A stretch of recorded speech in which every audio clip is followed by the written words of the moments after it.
YouTube? Terrible Tim back with another Tim Talk. It's a rather cloudy, partly rainy day here in the Pacific Northwest, so those of you back east that are enjoying your good weather for your racing, congrats on that. We're still fighting with the rain. I wanted to just recap the mini stock. We took the number 92 mini stock into Ashley out to Evergreen Speedway after the massive off-season rebuild, and showed up for the season opener out there a couple weeks ago, and we had all those new car bugs that you have to work out. A little bit of a fuel leak, and then we also had a tire rub. In the process of trying to get that straightened out, the car developed a much bigger problem. It sheared off some of the bolts on the flywheel, and in the process of those coming out, we're not real sure why they came out, but it sheared off 3 of them, and then the other 3 fell out. We don't know if the 3 sheared off first or if the 3 fell out first, but anyway, you got to have all 6 in there or it ain't gonna work. And in the process of coming out and shearing off, they wallered out the holes in the end of the crank. We had a lot of people tell us that you just fix it in the pits, get her back out there. Well, with wallered out holes in the end of the crank, that's not really something you can throw back together and send her back out there. You probably end up running the risk of tearing up a whole lot more stuff. So we chose to just take the car back to the shop, try to, put it in a cleaner, warmer environment where we could take our time trying to fix it. And sure enough, we found that it was not something that we should have fixed at the track. So I get that everybody thinks, just throw it back together and get her back out there, but sometimes discretion is the better part of valor, and you gotta take your lumps and take it back to do it right. And I'm kind of glad that we did, because I think had we thrown it back together there in the pits, it probably would have ripped up the clutch and, possibly tore up the transmission, definitely destroyed the crank when it come back apart a second time. So I'm glad we took our time and took it back to the shop and chose to just regroup and fix it the right way. I think the plan now is to pull that engine out of the 92 mini stock and put a different engine in, and then we've got a backup engine for her, so we'll see if it is as good.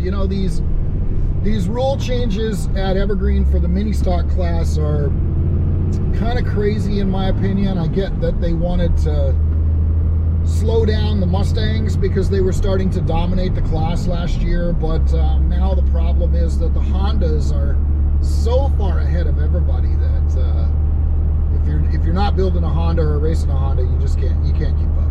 So I think they've gone way too far to the other side of the pendulum. They got to bring it back somewhere in the middle. The weight penalty that they've put on the Mustangs is just so huge. Even with the big 2500cc engine in the car, it's not enough. The weight penalty is just too much to overcome. So I think they've swung way too far the other direction. I hope that they dial it back a little bit, because right now it's not a competitive class unless you have a Honda. So my advice to anybody that wants to get into the mini stock class at Evergreen Speedway, get a Honda or build a Honda. Don't build a Mustang.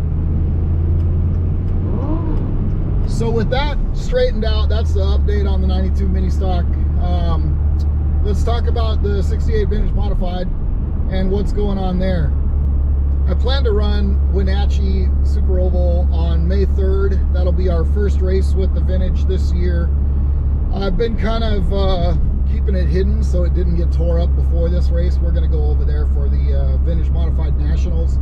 Should be a good show, should be a good field of cars. I'm kind of expecting somewhere between 16 to 20 cars, which should be a good Vintage Modified class. It's kind of run by the VMRA, Vintage Modified Racing Association, and then they've opened it up so all of the South Sound cars can come join them for this race, and all of the State Line cars can come join them for this race. So all we have to do is just run our South Sound rules, put the VMRA tires on. So that meant that we had to buy a set of tires, but for those that remember, I tried to run this race last year, and it rained out, and I couldn't make the rain out date because it conflicted with my other teammates' race dates. So I had a set of tires from last year. Luckily, they're still legal. They're just a year older and a year harder and all of that. But, you know, VMRA runs used tires anyway. They're takeoffs from the late model guys at various different tracks around the area. So they've already been used up. And you don't get to pick your tires when you buy them. They pick them for you, which I think is a little weird, but whatever. It kind of keeps guys from cherry picking the best ones, you know, the guys who get there early. So we ended up with a couple that are very blue.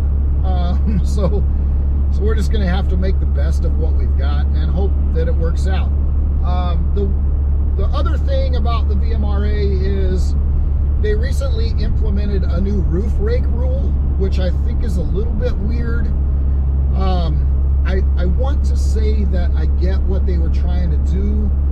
However, I also don't agree with what they were trying to do. The rule as it reads is you are not allowed more than 2.5 inch of difference in your roof height measured 12 inches back from the windshield all the way back on the roof.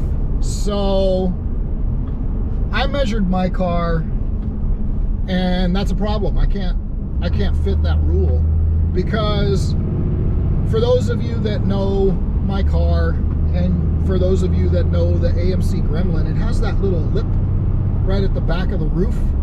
It's a factory lip, and if I measure my car to the top of that factory lip, it's 3.5 inches of height difference. If I measure it to the bottom of the lip, it's only 2.25. So, first of all, let me say that I didn't build the car to be illegal. The rule didn't exist at the time, so I didn't even think about it. I just set the body where it looked cool visually, because we like to build a good looking car. Yeah, we want them to go fast, but we also want to look good while we do it. So I just set the body where it looked visually appealing, and we didn't even measure the rig. We measured the minimum roof height per the South Sound rules, which that's a whole other topic, because man, if you set my car next to all of those other cars at South Sound, I don't understand why the roof on mine is so much higher than everybody else's when we have a minimum roof height rule, and I set mine dead on the minimum roof height rule, yet everybody else's car is way shorter than mine. But that's a separate topic. So if you go by this new roof rake rule that VMRA implemented, I get what they were trying to do. You got, you know, what happens is they were trying to combat a specific car that was built by a very reputable car builder in the Pacific Northwest. I have a lot of mad respect for BJ Tidrick and the stuff that comes out of the custom fab shop. The guy builds beautiful race cars. If I was gonna spend a ton of money to have a late model built, I would call up BJ and say, hey, how much is this gonna cost? Because his cars are that immaculate, they're fast, he knows how to set up a race car. Everything that comes out of the custom fab shop is top notch and runs at the front of whatever class it's in. So when you have a guy like that build a vintage modified, it's going to be a bit above the norm, right? The VMRA at the end of the day is a club, right? They have a board of directors that are voted on by the members. They set their own rules. They vote on those rules. They vote on their schedule every year. They work with the promoters to get those race dates. But it's the members who vote to decide what the rules are, where they race, and how much they race, how often they race, how long the races are. All of that is member voted to a board of directors. It is a club. It is not a track run class. It is a club. And they decide what it is they're doing and how they're doing it. And I get that. It's a lot of, I don't know how to put this delicately, but it's a lot of older retired guys who just want to have fun. They want to take their race car to the track and have fun. So then when you have somebody, I'm even going to lump myself into this group, but when you have somebody like a BJ Tidrick build a car out of the custom fab shop to run this class, it's going to be built to the letter of the rule. BJ knows how to build a car, man. Like, I'm talking top-notch, immaculate stuff. And he built it to be the best it can be. And the VMRA has a set of rules, and then they also have the intent of those rules, right? And the intent is different from the reading of the rules. If you build a car to the reading of the rules, it's going to dominate the class. And that's what this car did. That's what everything that comes out of the custom fab shop does. And like I said, mad respect to BJ, because it's amazing what he builds. The VMRA didn't like it, so they figured out a way to make that car illegal by implementing this new roof rake rule. They call it an aero device by setting the roof raked like it is. I totally don't agree with that. When you have a car that has no front end on it, you're basically driving a barn door. I don't care how bubble top your 40s coupe is, the front end of that thing is a barn door. So to say that the roof is an aero device is crazy to me. It's just crazy. And to try to use that as a rule to outlaw one specific car, that's also crazy to me. But I get what they were trying to do. They don't want one car to dominate the class. The problem is, that's not the only car being built to dominate that class. There are others out there that I know of. So I think they've got a bigger problem on their hands. And I don't agree with this rule, because you're picking on one specific car. And in the end, it also made my car illegal without even expecting that to happen. So now I had considered converting my front suspension over to be legal for their class. I would have to put a stock steering box on it and stock spindles, but that's not a major thing. It could be done, but now what's the point? Because the roof will never be legal, so the car overall will never be legal. And there's no way. I know one person's going to comment on this video and say, well, just remount your roof. No, I'm not doing it. I am not pulling the body off of my car and remounting it, and then you have to redo all of the tin work inside of it. No, I'm not doing it. So it looks to me like Gizmo will never be VMRA legal, and that's a shame, because I'd really like to run with those guys, but it is what it is, you know. So that's kind of the update on where we are right now. The 92 mini stock will be back at the track the week after my May 3rd race. We got to get a new engine in it, take our time, put it together right, and then we'll bring her back out. May 3rd will be the next Haywire Racing race date. The number 68 Vintage Modified will be headed to Wenatchee Valley Super Oval for the Vintage Modified Nationals. So come over there and cheer for us. You know, give us some support. We'd love to see you out at the track. It's going to be a good show. If you like Vintage Modified racing, it's going to be great. You're going to love it. It's a nice, fast, high bank track. So, and we usually run pretty well over there, so I'm looking forward to it. I don't know if we'll keep up with the Tidrick car if it shows up, but you know, that's life.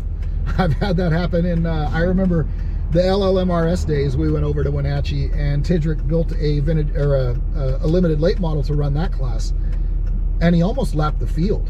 I finished 3rd that day, and I think he was 3/4 of a lap ahead of me. So it is what it is. We're going to run that May 3rd Vintage Modified Nationals. Come out to the track, cheer us on. Hopefully we put on a good show at least.